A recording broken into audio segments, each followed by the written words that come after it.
और उन 3 वृक्षों में आज जिस वृक्ष की पूजन आप लोगों ने करी है वो कौन सा वृक्ष है? आंवला नोमी का वृक्ष, आंवले का वृक्ष, आंवले का वृक्ष। कथा सुनी होगी आप लोगों ने आज आंवले वृक्ष की। पर आंवला नोमी पर एक चीज का स्मरण जरूर रखना कि आंवले के वृक्ष के नीचे भले जाओ, आंवले के वृक्ष की पूजन भले करो, पर शिव महापुराण की कथा कहती है कि आंवला नोमी का दिन हो चाहे कार्तिक महीने का पूरा मास हो, कार्तिक का महीना हो, पर आंवले के वृक्ष की पत्तियों को नहीं तोड़ना चाहिए।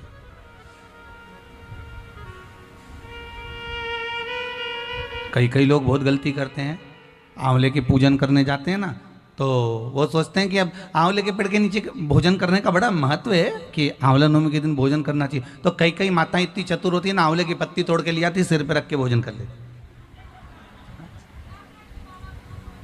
कर रहे थे क्या?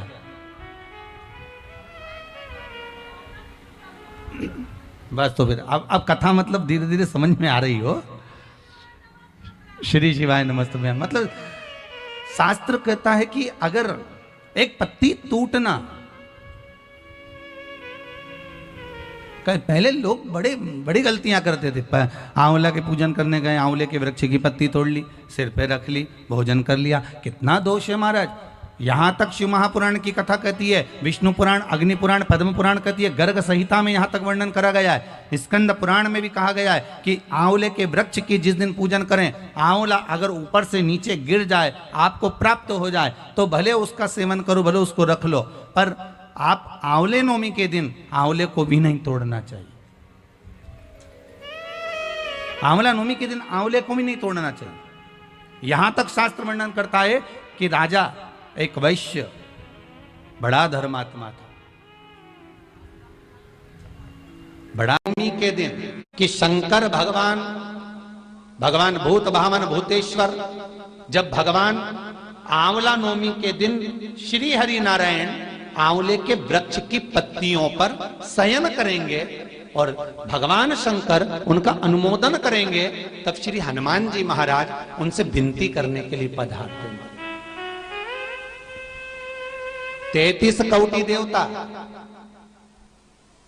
भगवान विष्णु जब शयन से उठते हैं, देवसोनी एकादशी को जब भगवान उठेंगे, नेत्र खोलेंगे, तो प्रथम दर्शन भगवान विष्णु श्रीमद् भागवत कथा, स्कंद पुराण, पद्म पुराण, अग्नि पुराण, जितने भी पुराण उठाना चाहे सारी पुराणों को उठाकर देखना कि प्रथम वर्णन आपको मिलेगा कार्तिक महत्तम का कि भगवान नारायण सर्वप्रथम जब नेन खोलते हैं, अपनी देव सोनी एकादशी से सोकर देव उठनी एकादशी पर जब उठते हैं, तो भगवान नेत्र खोलकर सबसे पहले किसका दर्शन करते हैं? किसका दर्शन? स्कंद पुराण कहती है, विष्णु पुराण कहती है कि भगवान नारायण जब नेत्र खोलते हैं तो खुद की अर्धांगिनी लक्ष्मी भी नहीं, महाराज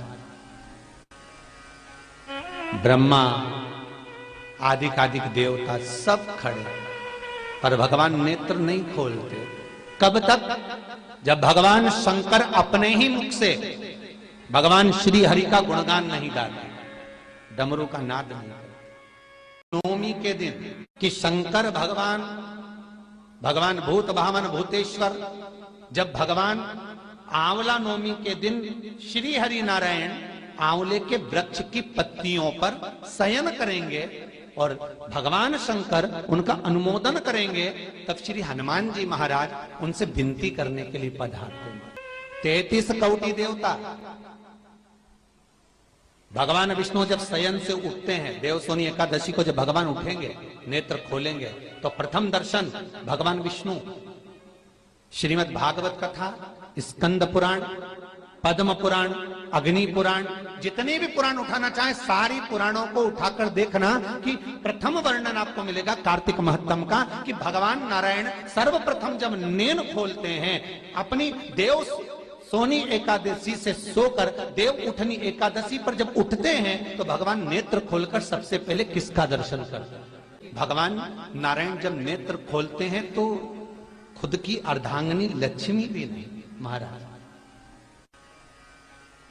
ब्रह्मा आदिकादिक देवता सब खड़े, पर भगवान नेत्र नहीं खोलते। कब तक? जब भगवान शंकर अपने ही मुख से भगवान श्री हरि का गुणगान नहीं गाते, डमरू का नाद नहीं करते, जिसको अक्षय नवमी भी कहते हैं। आप सबसे निवेदन करूंगा कि आंवला नवमी के दिन शाम के समय पर आंवले के वृक्ष के नीचे घी का दिया लगाकर कनक धारा स्तोत्र का पाठ अवश्य करें। नहीं आता हो तो मोबाइल पे उसको सुने, पर एक बार आंवला नवमी के दिन आंवले के वृक्ष के नीचे कनक धारा स्तोत्र का पाठ चाहे संस्कृत में चाहे हिंदी में करना चाहिए। उससे साल भर लक्ष्मी की कमी नहीं आती और आनंद का अनुभव। नवमी के दिन कि शंकर भगवान भूत भावन भूतेश्वर, जब भगवान आंवला नवमी के दिन श्री हरि नारायण आंवले के वृक्ष की पत्तियों पर शयन करेंगे और भगवान शंकर उनका अनुमोदन करेंगे, तब श्री हनुमान जी महाराज उनसे विनती करने के लिए पधारते हैं। 33 कोटि देवता,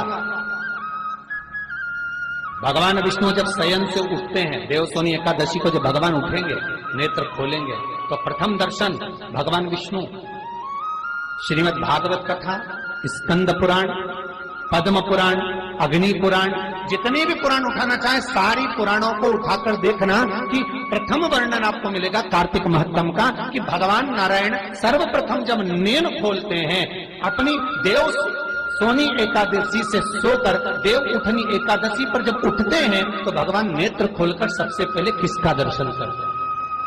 किसका दर्शन? स्कंद पुराण कहती है, विष्णु पुराण कहती है कि भगवान नारायण जब नेत्र खोलते हैं तो खुद की अर्धांगिनी लक्ष्मी भी नहीं, महाराज ब्रह्मा आदिकादिक देवता सब खड़े, पर भगवान नेत्र नहीं खोलते। कब तक? जब भगवान शंकर अपने ही मुख से भगवान श्री हरि का गुणगान नहीं गाते, डमरू का नाद नहीं। आंवला नवमी का आप लोग साधना करते होंगे। जब कार्तिक के महीने में आंवला नवमी का व्रत आता है तो जो उपास नहीं भी रखते हो, जो पूजन नहीं भी करते हो, उनसे मेरा निवेदन है कि स्कंद पुराण में कार्तिकेय के पावन चरित्र में स्कंद पुराण में स्पष्ट किया गया, और कल्याण का कार्तिक खंड पढ़िएगा कभी योग लगे तो, गीता प्रेस गोरखपुर का कार्तिक खंड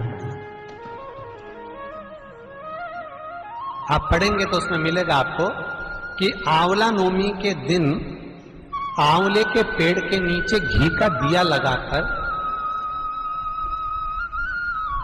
मध्याह्न से पहले दोपहर के 12 बजे से पहले आंवले के पेड़ के नीचे आंवला नवमी के दिन कार्तिक के महीने में स्कंद पुराण कहती है जो घी का दिया लगाकर पूजन कर कर अपना पल्लू पसार कर आंवले के वृक्ष की डाली में से उस पे लगी हुई थोड़ी सी छाल को अपनी अंगूठे और चीटी उंगली से अपने पल्लू में गिराकर ले जाकर लाल कपड़े में हल्दी के साथ अपनी तिजोरी में अलमारी में रख लेता है।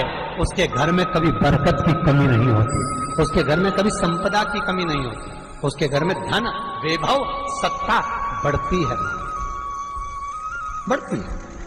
आंवला नवमी की कथा में एक प्रसंग आता है। आंवला नवमी का पूजन आपको करना आता है, व्रत करने वाली माताएं व्रत करती है, आंवले के पेड़ के नीचे जाकर पूजन करना, भोजन करना, आंवले का वृक्ष की छाया में बैठना, उस दिन किसी को अपशब्द ना कहना, आंवले की पूजन कर कर अपनी झोली को पसार कर चीटी उंगली और अंगूठे से आंवले की छाल को थोड़ा सा पल्लू में गिरा लेना, उस छाल को ले जाकर अपनी बरकत में अपनी अलमारी में अपनी तिजोरी में रख देना। यह आंवला नवमी की पूजन का विधान है।